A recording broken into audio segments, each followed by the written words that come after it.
ज्ञान की सीमा पहुंचने के बाद भी कब आदमी गिर जाएगा इसको कोई जानता नहीं। इसलिए हरदम भगवान से प्रार्थना करते रहिए, महाराज लगाम आप पकड़े रहें। हमारे इंद्रियों के, हमारे बुद्धि के घोड़े ये कहीं कुपथ पर न चले जाएं। नहीं तो आप देखें कितनी बड़ी साधना थी, शरीर का कोई चिंतन नहीं, भोजन का कोई विचार नहीं, और बैठे बैठे कभी कभी सात्विकता भी व्यक्ति के लिए बंधन का कारण बन जाती। वो परम ज्ञानी जड़ भरत अपने मस्त है, आत्मा का आनंद ले रहा है, जंगल में बैठे हैं। अचानक उन्होंने देखा कि एक छोटा सा सिंह का, हिरण का बालक, उसकी हिरनी के बिछुड़ जाने के कारण सिंह की आवाज सुनकर उसकी मृत्यु हो गई और उसने हिरण के शावक को ही छोड़। अब ये दया मन में जागी, ज्ञानी पुरुष के मन। जड़ भरत ने उनको उठाया, उठाने के बाद पाला, बड़ा किया। एक हाथ से बैठकर ज्ञान की मुद्रा में बैठ जाते, शांभवी मुद्रा में, और दूसरे हाथ से हिरण की पीठ पर हाथ फिराते रहते। बड़ा हो गया तो छोड़ देना चाहिए था, लेकिन वो जंगल से लौट के ना आए तो भोजन न करते। जब तक उसको हरी हरी घास न खिला दे तब तक जड़ भरत को नींद नहीं आती।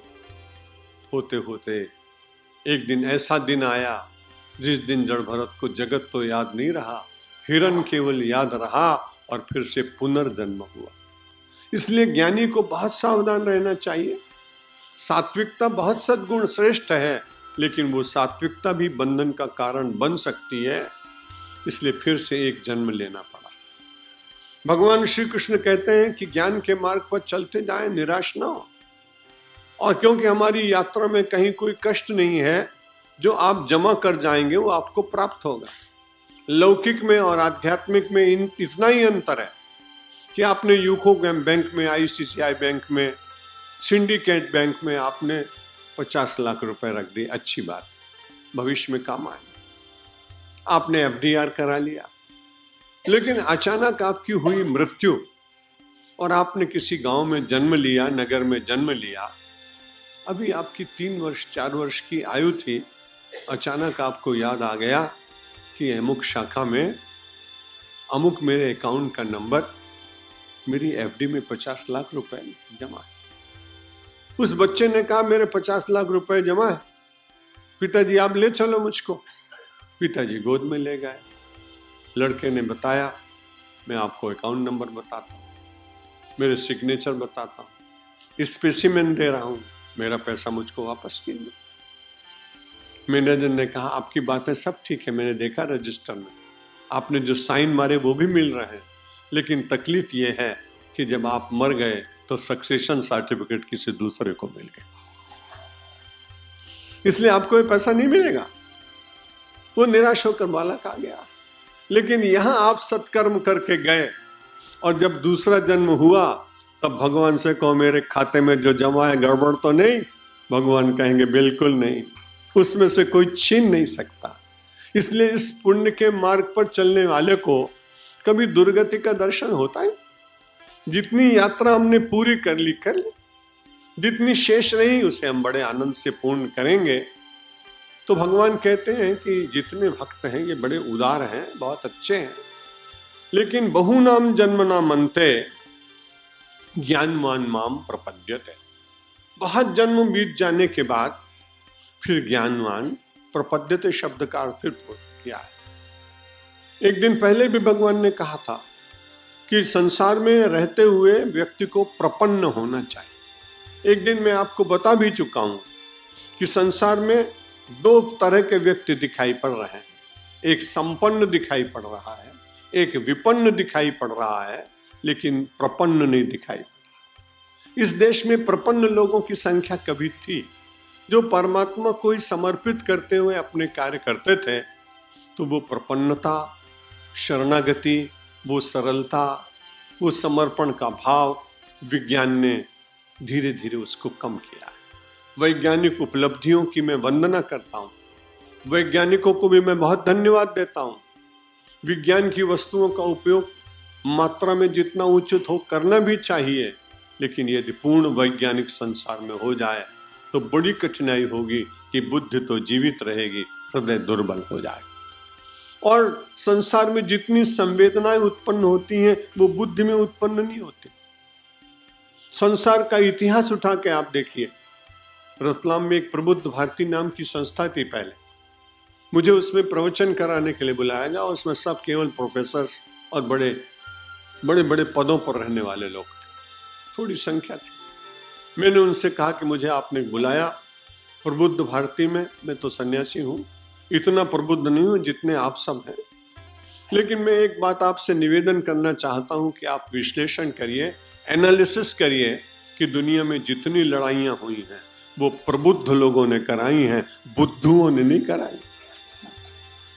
क्योंकि प्रबुद्ध व्यक्ति को षड्यंत्र करना आता है, लेकिन सामान्य बुद्धि वाला व्यक्ति तो अपने जीवन में से उसे अवकाश ही कहाँ है। इसलिए वो कॉन्स्पिरेसी करने का काम सामान्य आदमी नहीं कर सकते हैं, जो प्रबुद्ध लोग। इसलिए सबसे बड़ी बात यह है कि वो प्रबुद्धता इतनी न बढ़ जाए कि समाज को तोड़ डाले, तो उसके लिए संपन्नता और विपन्नता, इन दोनों के मध्य में जीवन को सरल बनाने के लिए मनुष्य के भीतर प्रपन्नता होनी चाहिए। जो कुछ मिला है प्रभु आपकी कृपा से मिला है। मेरे जैसे पता नहीं कितने बुद्धिमान लोग हैं, उनको नहीं मिल पाया। मेरी एबिलिटी और मेरी मेरिट्स के तमाम लोग हैं दुनिया में, पर उनको इतना यश नहीं मिल पाया। इसलिए कैसे मानूं कि ये मेरे पुरुषार्थ का फल है? ये तो आपके कृपा और अनुग्रह का ही फल हो सकता है। इस प्रकार का चिंतन करने वाला व्यक्ति धीरे धीरे आनंद के साथ अपने जीवन की यात्रा को पूर्ण करता है। और जीवन कितना छोटा है, कभी विचार करके देखिए। 100 वर्ष की आयु भी हो तो आपने उसका उपयोग किया कितना? कभी स्टैटिक्स निकालिए उसका।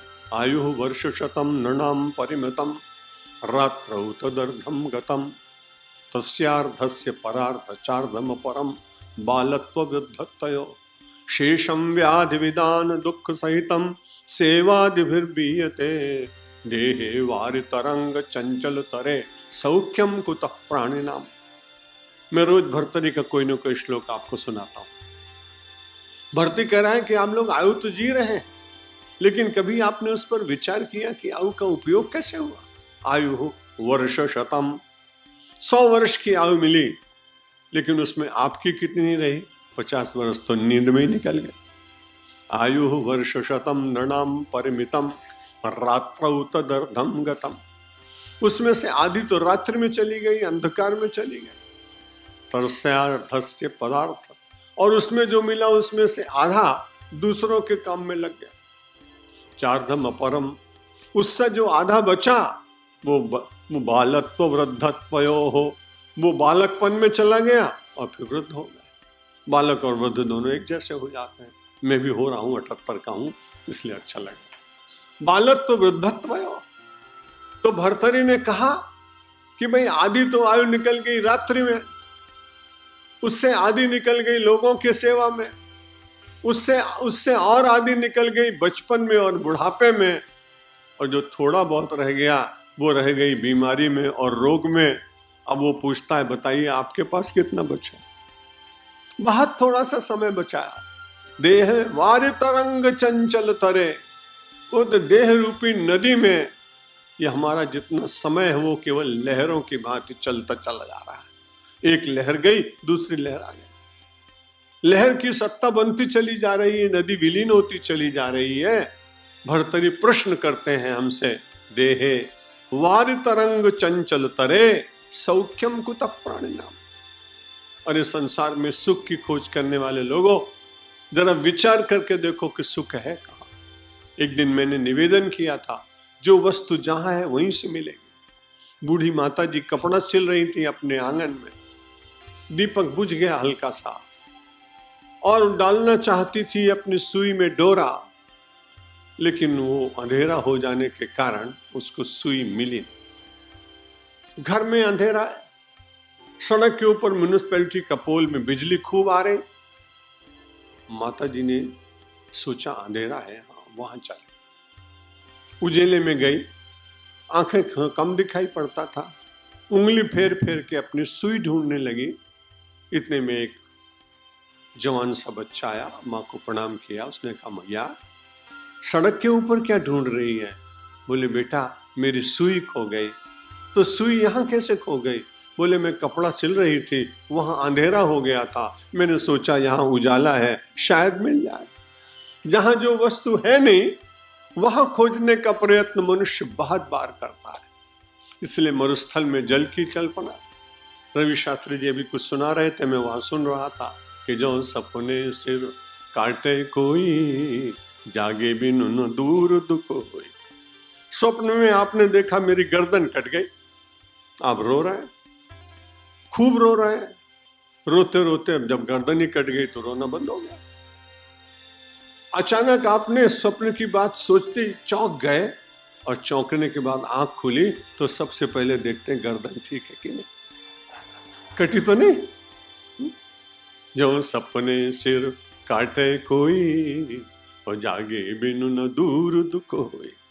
जैसे गर्दन के स्वप्न में कट जाने के बाद जागृति के बिना दुख दूर नहीं होता मेरे भाई बहन, वैसे संसार की अंधकार की रात्रि में सोते सोते केवल लौकिक स्वप्नों में जीते जीते यदि जागरण प्राप्त नहीं हुआ तो व्यक्ति को परम शांति नहीं मिलेगी। इसलिए भगवान ने कहा बहु नाम जन्म नाम अंते ज्ञानवान माम प्रपद्यते। बहुत जन्मों तक साधना करें, मनुष्य जन्म और हिंदू धर्म में जन्म, भारतवर्ष में जन्म, ऋषियों की भूमि में जन्म, मुनियों की भूमि में जन्म, बलिदानियों की भूमि में जन्म मुझे और आपको मिला, ये अपने आप में बड़े गौरव की बात। उस भूमि में उत्पन्न होने से जो उसके परमाणु हैं उनका उपयोग करते हुए हम अपने जीवन के कर्म तो करें।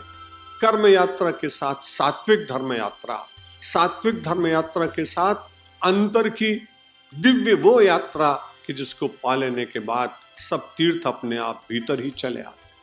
तीर्थ में जाएं तो बहुत अच्छी बात है, लेकिन आत्मा की नदी में जो लोग स्नान करते हैं वे बड़े भाग्यशाली हैं। आत्मा की नदी में स्नान करने वाले के लिए भगवान कहते हैं वासुदेव सर्वमिति। जिधर दृष्टि जाती है उधर वासुदेव वासुदेव। जिन राम तीर्थ की बात मैं आपको सुना रहा हूं वो लौट कर आ गए अमेरिका में और टिहरी के जंगल में रहने लगे। टिहरी के राजा ने कहा कि आप इतने अच्छे दिव्य सन्यासी हैं, मैं आपके लिए एक अच्छी पर्णकुटीर बनवा दूं, कमरा बना दूं। उन्होंने कहा कि पर्णकुटीर से काम चल जाए। अब स्वामी राम बैठे हुए हैं, उनके साथ में एक आधा कोई शिष्य रहता था, बहुत लोगों के बीच में रहते थे। उपरमता आ गई थी, आयु बहुत छोटी थी जब वो गए संसार से। लेकिन अभी अचानक क्या हुआ कि एक काला नाग निकला और जंगल से आके सामने उसके साथ वाले व्यक्ति ने कहा भागिए भागिए स्वामी जी, काला नाग आ गया। स्वामी जी ने तुरंत उस काले नाग को उठाया और उठाने के बाद कहा श्याम सुंदर, आज तुम नए रूप में आए हो। मैंने तो सोचा था तुम मुरली बजाते हुए मेरे पास आओगे, आज तो फन फैलाते आ गए, बड़े सुंदर लग रहे हो। और उसको अपने गले से लपेट लिया। सत्य घटना। सर्प को ऐसा लगा इसको मैं दंश कैसे करूंगा। धीरे से अपनी गर्दन में से निकल के धीरे धीरे चलता चला गया। उस जो भक्त था उसने प्रणाम किया, कहा महाराज आपको डर नहीं लगा? बोला नहीं डर लगा, इसलिए मैंने बार बार अभ्यास किया था वासुदेव सर्वमिति। संसार में वासुदेव के अतिरिक्त कुछ नहीं है। इसलिए जब वासुदेव इतने ठंडे ठंडे धीरे धीरे आए तो मुझे लपेटने का मन हो गया और उनके स्पर्श में मुझे श्री कृष्ण के स्पर्श का आनंद आया।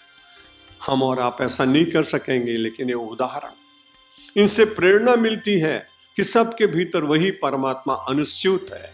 जैसे माला के मनके में एक धागा है, वैसे विश्व के प्रत्येक प्राणी में परमेश्वर विराजमान है। ये हम सब लोगों का गंतव्य है। कब पहुंच पाएंगे, कितने दिन में पहुंच पाएंगे, कैसे पहुंच पाएंगे, इसकी बहुत चिंता न करते हुए चरैवेति चलते रहें, सतपथ पर चलते रहें, अपनी आत्मा के साथ न्यायपूर्वक चलते रहें, किसी दूसरे के साथ अन्याय न हो ऐसा थोड़ा सा विचार कर लें। फिर उसके बाद इतना भी ध्यान रखें कि महाराज जो कुछ भी देंगे मैं अपने पास रखूंगा नहीं। तो कैसे नहीं रखेंगे, अब सौंप दिया इस जीवन का सब भार तुम्हारे हाथों में, सब भार तुम्हारे हाथों में।